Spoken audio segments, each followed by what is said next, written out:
마태복음의 시작은 아브라함과 다윗의 자손 예수 그리스도의 계보라 족보로 시작합니다.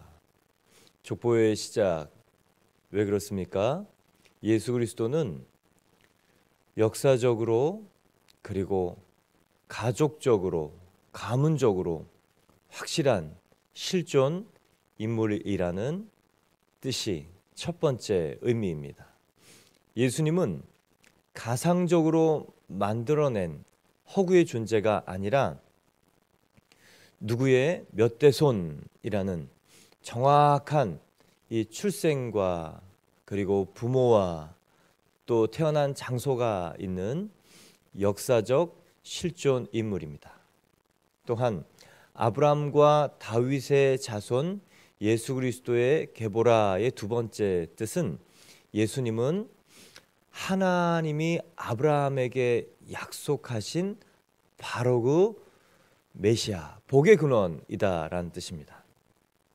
또한 예수님은 다윗에게 약속하신 내 몸에서 날 씨, 그리고 그 왕위를 견고하게 할 영원히 이 하나님의 왕으로 하나님의 나라의 왕이신 인간의 모든 다스림을 하실 그 약속의 왕이심을 나타내 주시는 것입니다. 예수 그리스도께서 아브라함과 다윗의 자손이라라는 그 의미, 실제적 인물이시며 또 인간에게 약속하신 메시아이며 왕이시다라는 이 선포입니다. 그 예수님의 출생은 모든 인간, 인류의 출생과는 다른 출생이라는 것을 오늘 성경은 말씀하고 있습니다.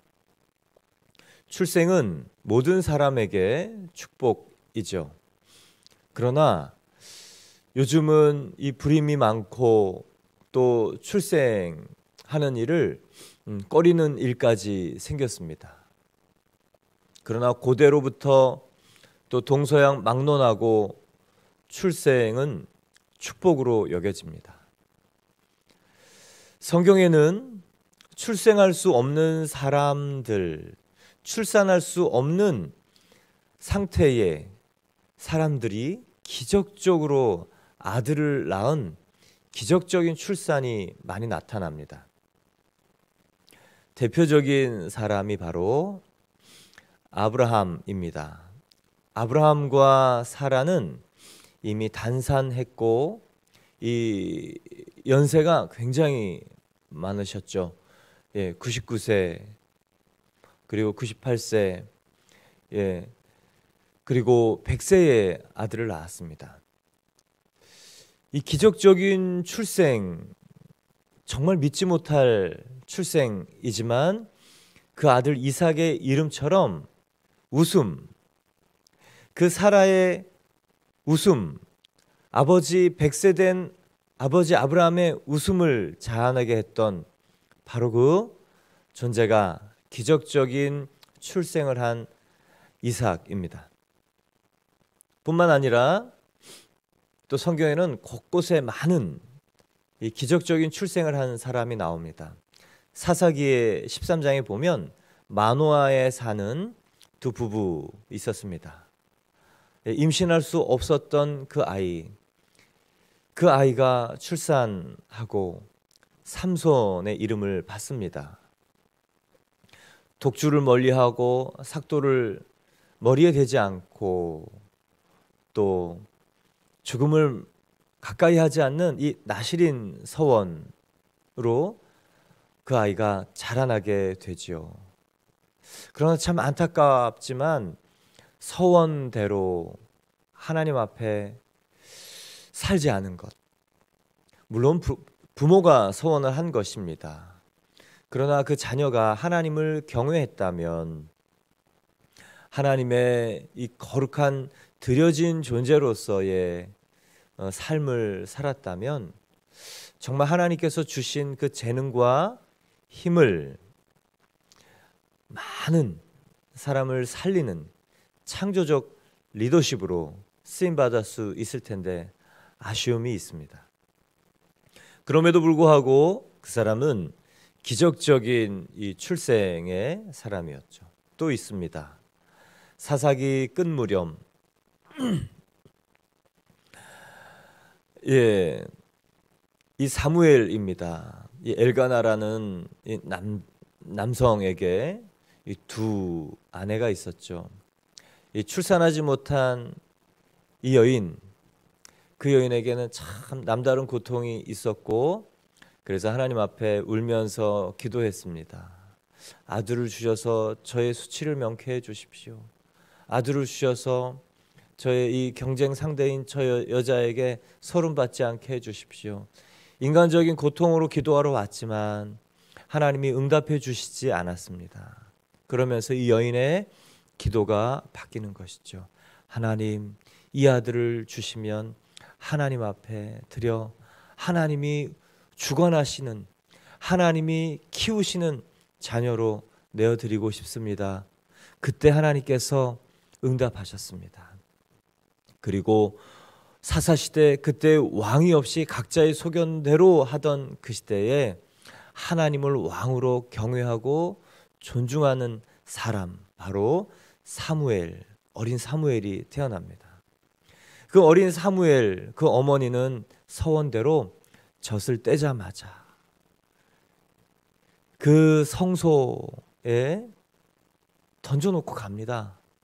어떻게 그게 쉬울까? 여러분, 이게 쉽지 않습니다. 빽빽거리는 그 아들을, 그 엘리 제사장이 있는 그곳에 던져놓고, 하나님, 당신이 주신 자녀이니 당신이 정말 그 아들을 키우실 수 있도록 저는 저의 손을 떼고 정을 떼고 기도만 하겠습니다.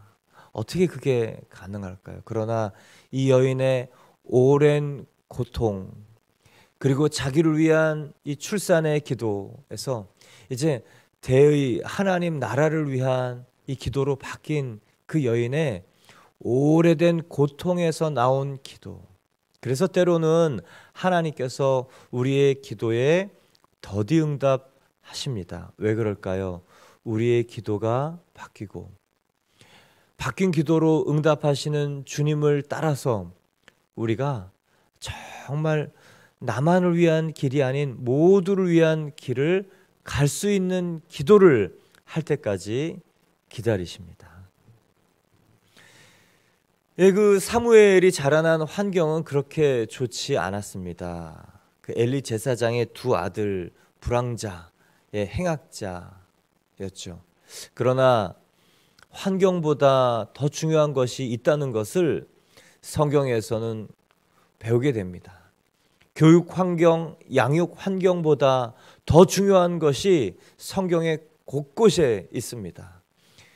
근묵자흑, 맹모 삼천지교, 환경이 사람을 만든다라는 것이 인간학의 공통적인 이론이지만 성경은 환경을 초월하여 사람이 형성이 될 수 있다. 보이지 않는 하나님 앞에 살 때. 그래서 이 행악자의 무리, 횡포자의 형들 속에서도 하나님을 경외하는 반듯한 사무엘이 성장했고, 또 성경의 곳곳에 총리가 된 요셉도, 그리고 다니엘과 세 친구도, 그리고 많은 성경의 사람들이 환경을 뛰어넘어 하나님이 바라시는 사람으로 성장했고, 그 성장한 사람들은 환경을 다스리고 지배하고 하나님 나라가 이루게 하는 착한, 선한, 거룩한 권력을 사용할 줄 아는 사람들로 하나님께서 기름 부어 사용하셨습니다. 또한 아들을 낳으리니, 또 거룩한 출생, 예수 그리스도는 거룩한 출생 이전에 기적적인 출생을 한 사람이 또 한 사람이 있었죠. 세례 요한입니다. 불임 가정이죠. 제사장, 그리고 그 사가랴 엘리사벳 부부에게 하나님께서 그 자녀를 주셔서 정말 나실인, 구약의 나실인처럼 살게 하셨습니다. 그러나 이 기적적인 출생의 특징은 첫 번째, 생물학적으로는 불가능한 육체적 상황이었다는 것. 그러나 공통점이 있습니다.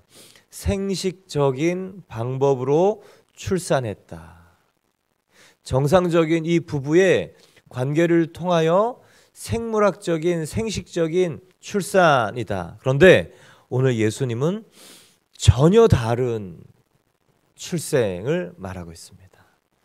기적 같은 출생은 맞죠. 그러나 생식적 방법이 아닌 성령의 방법으로 오늘 예수님께서 출생하셨다라는 것을 마태는 선언하고 기록하고 있습니다.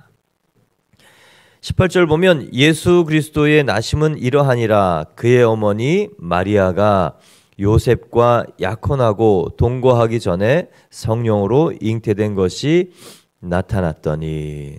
예수 그리스도의 출생은 조금 특별하다라는 설명을 하고 있고, 이스라엘의 결혼은 우리와 조금 다릅니다. 우리는 약혼식을 하고 그리고 결혼식을 하고 결혼 서약을 하면서 부부가 되죠. 그러나 이스라엘은 약혼식을 먼저 하지만 우리가 생각하는 그 약혼식과는 조금 더 구속력이 강한 정혼이라는 개념입니다.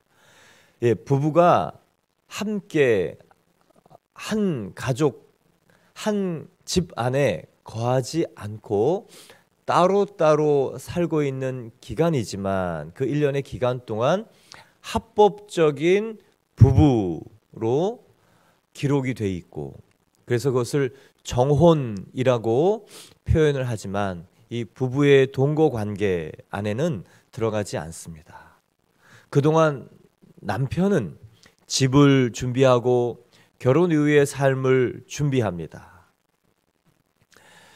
그리고 여성은 결혼식 그 오는 날, 남편이 그 아내를 데리러 오는 결혼식 날 그 남편과 함께 그 집에 가게 되는 것이죠.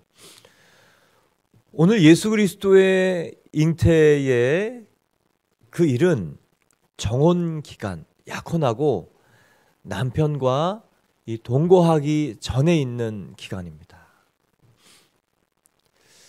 이 마리아가 한 날 이제 상상을 한번 해보는 겁니다. 이렇게 대본을 써보는 거예요.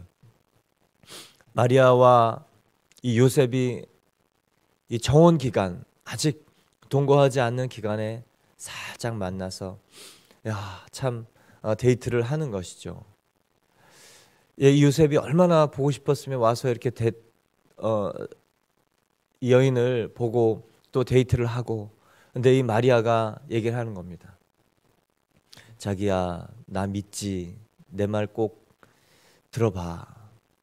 나 정말 믿지? 그럼 요셉이 그럼 믿지. 그럼. 근데 마리아 이렇게 대답하는 거야. 근데 자기야, 나 임신했어. 여러분, 이 얘기가 요셉에게는 받아들여지지 않는 사실, 있을 수 없는 사실, 그리고 용서하고 용납할 수 없는 이야기이죠. 그런데 성경은 분명하게 약혼하고 동거하기 전에 성령으로 잉태된 것이 마리아에게 나타났다. 그리고 그 사실을 요셉이 알게 되었다고 기록하고 있습니다. 예수님의 출생은 기적적인 출생이지만 이전에 성경에 나오는 기적적인 출생을 한 그런 자연과학적, 생물학적, 생식적 그런 출생이 아니고 성령의 잉태. 한 여자와 한 남자의 부관계를 통해서 나타난 그 아들이 아니고 성령이 마리아의 태를 빌려서 잉태케 하신 그 아들, 출생부터 다른 존재입니다. 왜 그럴까요? 성령으로 잉태되어야 죄가 없고 인간의 DNA에서 나오신 분이 아니기 때문에. 그러나 여자의 태를 통해 출산하는 것이 보편적인 모든 이 자궁 출생의 인간, 완벽한 인간이기 때문에 완전한 인간으로서 죄가 없는 신성의 아들의 존재로서 하고자 하는 일은 무엇입니까? 대속입니다. 그 대속을 예수 그리스도께서 하시고자 이 땅에 오시는 것입니다. 여러분, 성령은 어떤 분인가? 창세기 1장 1절에 태초에 하나님이 천지를 창조하시니라. 하나님은 창조자이십니다. 그리고 요한복음 1장 1절에 예수님이 창조자이심이 나타납니다. 태초에 말씀이 계시니라. 이 말씀이 하나님과 함께 계셨으니 이 말씀은 곧 하나님이라. 이 말씀이신 예수님, 하나도 그가 없이는 지어진 것이 없다고 말하는 예수님은 창조자. 또 한 분의 창조자가 있습니다. 창세기 1장 2절입니다. 땅이 혼돈하고 공허하여 흑암이 깊음 위에 있고 하나님의 영은 수면 위에 운행하시니라. 예, 창조자의 무질서 가운데 그 어떻게 창조를 할까를 운행하시며 그리고 계획하시고 선포하실 그 일을 함께 하시는 성령 하나님. 그래서 성령 하나님은 창조자이십니다. 성령 하나님은 생명을 시작하신 분이십니다. 성령 하나님은 온전한 삼위일체 하나님으로 하나님과 동등된 사역을 하시는 하나님이십니다. 그래서 하나님이 오늘 그 마리아에게 오셔서 성령 하나님으로 예수님을 잉태케 하신 것이죠. 그래서 성령은 창조의 영입니다. 또한 이 성령은 생명을 창조하신 일을 또 한 번 분명하게 사도 바울을 통해서 말씀하고 계시는데, 예수 그리스도의 부활하심을 목격한 사람 바로 사도 바울이죠.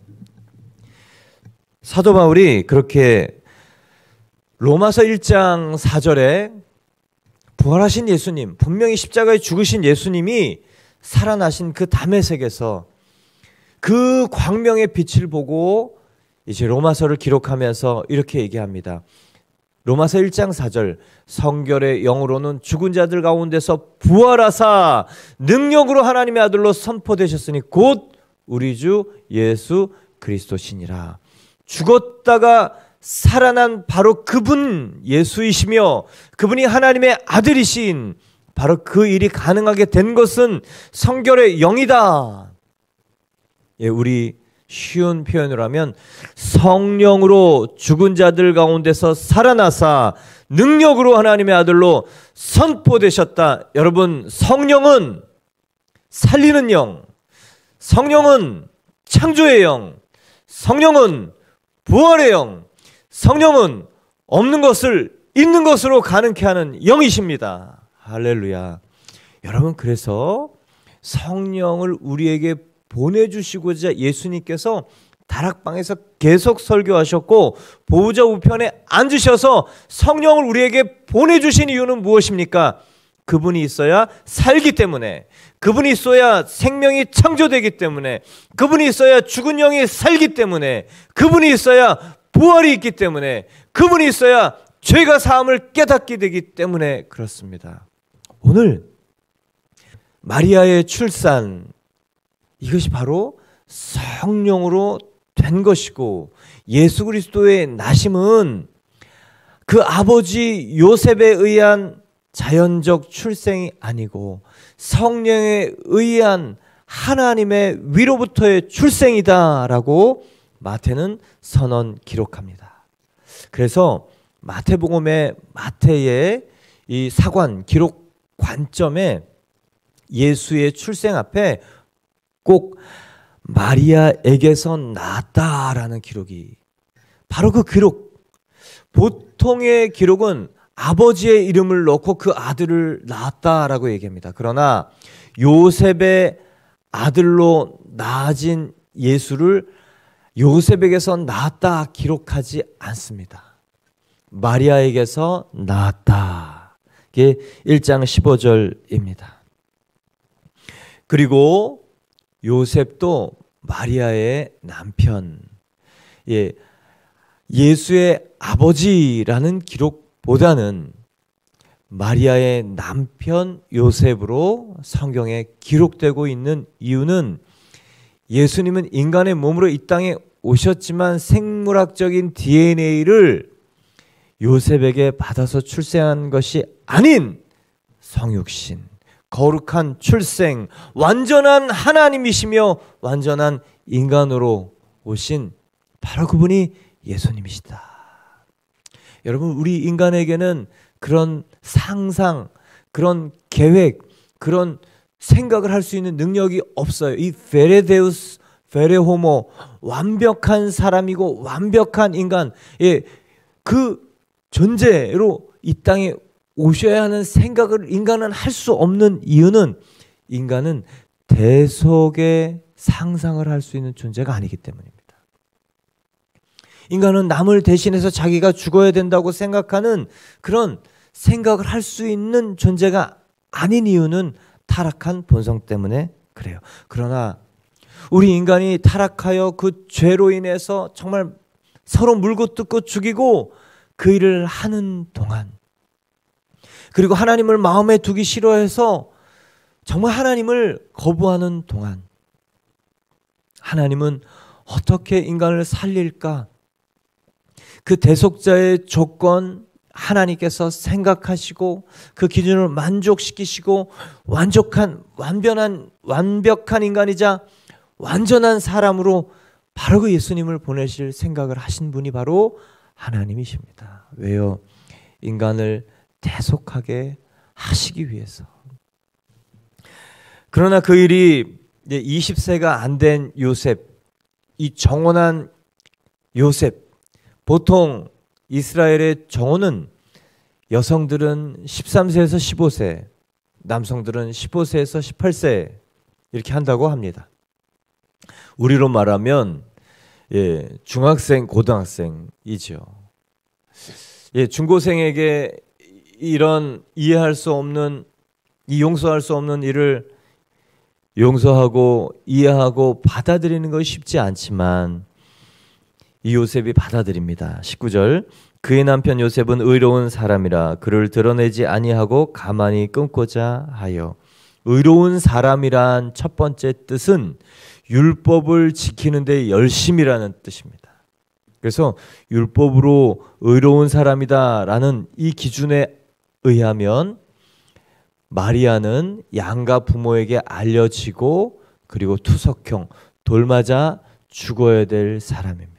이게 의롭다는 기준의 사람이 행하는 첫 번째입니다. 그러나 이 사람은 구약의 의로움의 개념으로 쓰여진 것이 아니고 이 의로움 속에 사랑과 긍휼이 담겨 있는 예수 그리스도의 의의 모습을 읽어낼 수 있는 성품이라는 것을 발견하게 됩니다.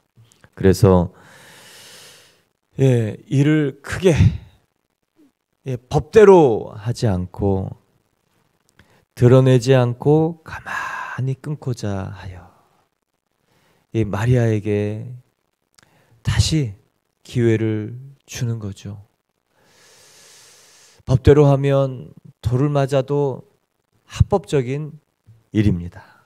이 신명기에 그렇게 기록되어 있기 때문에 그래요. 그러나 법대로 하면 우리가 죽어야 되지만 사랑으로 할 때 예수 그리스도께서 인성과 신성, 성육신의 모습으로 인간이 상상할 수 없는 대안을 하나님께서 만드셨던 것처럼 오늘 성육신, 성령으로 잉태되는 바로 그 일은 법보다 더 큰 사랑을 가진 그 일로 가능하다는 것을 봅니다. 하나님이 예수 그리스도를 성육신하게 하신 그 이유도 법보다 더 큰 하나님의 사랑. 의로운 요셉도 그 법보다 더 큰 마리아를 향한 애정. 그래서 저 여러분이요, 정말 이 원칙도 있지만 정이 있는 사람, 기준도 있지만 기준보다 더 큰 그 사람을 살릴 수 있는 사랑의 방법을 선택할 수 있는 사람 되기를 축원합니다. 성령의 일은 어떻게 나타나는가? 법도 있지만 그보다 더 큰 애정, 사랑으로 성령의 일이 나타난다는 것을 오늘 발견하게 됩니다. 요셉이 참 마음이 어려웠겠죠. 이 일은 나이가 많다고 해결되는 게 아니에요. 오히려 나이가 많을수록 그거는 그럴 수 없는 일이야. 있을 수 없는 일이지. 그냥 봐주면 안 돼. 어떻게 나한테 그럴 수 있어? 그거는 용서할 수 없고 용서해서도 안 돼. 이렇게 얘기하는 일들이 우리에게는 경험적으로 쌓여져 갑니다. 나이와 관계없이 그 일이 가능했던 이유, 애정과 함께 두 번째 20절에 이 일을 생각할 때 주의 사자가 현몽하여 이르되 다윗의 자손 요셉아 내 아내 마리아 데려오기를 무서워하지 말라. 그에게 잉태된 자는 성령으로 잉태된 것이라. 여러분, 이해할 수 없는 일 앞에 우리가 하나님 그 일이 성령으로 된 일이라면 알려주십시오. 그 기도를 해야 될 필요가 있다는 거예요. 오늘 요셉에게는 현모하여 성령께서 잉태된 그 일을 알려주었지만 여러분, 우리는 이젠 성경을 다 알고 있는 사람들입니다. 내 앞에 용서할 수 없는 일, 납득할 수 없는 일, 정말 이 불쾌한 일, 정말 이해 안 돼서 괴로운 일, 그리고 마음이 찢어질 만한 일, 그 일이 성령으로 된 일이다. 여러분, 그래서요, 그 일 앞에 우리가 신경질적으로 또 그냥 감정적으로 반응할 것이 아니고 이 일이 하나님의 성령의 일이십니까? 주님 목적 있게 일하시는 그분 하나님께서 이 일을 이 앞에 두신 일이 주님 나로 하나님의 뜻을 이루게 하심입니까? 라는 기도로 여러분 나아가면 하나님께서 우리에게 길을 보이실 줄 믿습니다. 인생의 길은 어떻게 나는가? 내 앞에 있는 그 일을 어떻게 반응하는가입니다. 오늘 10대 이 청소년의 반응, 이 거룩한 반응, 의로운 반응, 살리는 반응, 하나님의 역사가 나타나게 하는 반응. 그래서 이 반응력, 거룩한 반응력, 상황 반응력, 여러분 하나님이 기대하시는 반응을 할 수 있는 저와 여러분 되기를 축원합니다. 21절 그래서 그 주의 사자가 이렇게 이야기합니다. 아들을 낳으리니 이름을 예수라 하라. 이는 그가 자기 백성을 그들의 죄에서 구원할 자이심이라. 여러분 아들을 낳으리니 그 이름을 예수라 하라. 예수라는 그 이름 히브리어로 하면 여호수아, 호세아, 또 로마로어로 얘기하면 이수스, 헬라어로는 이 예수죠. 인간의 이름입니다. 예수님이 인간의 모습으로 오시는 보통 사람, 완벽한 100% 사람이라는 것을 그 이름 속에 알려줍니다. 그러나 그 완벽한 인간이 어떤 존재인가, 그 이름 속에 담겨있는 그 존재의 운명, 비전, 사명, 그것이 바로 저희 백성을 그들의 죄에서 구원할 자 메시아라는 거예요. 왜 성육신 죄가 없이 성령으로 잉태되어야 되는가?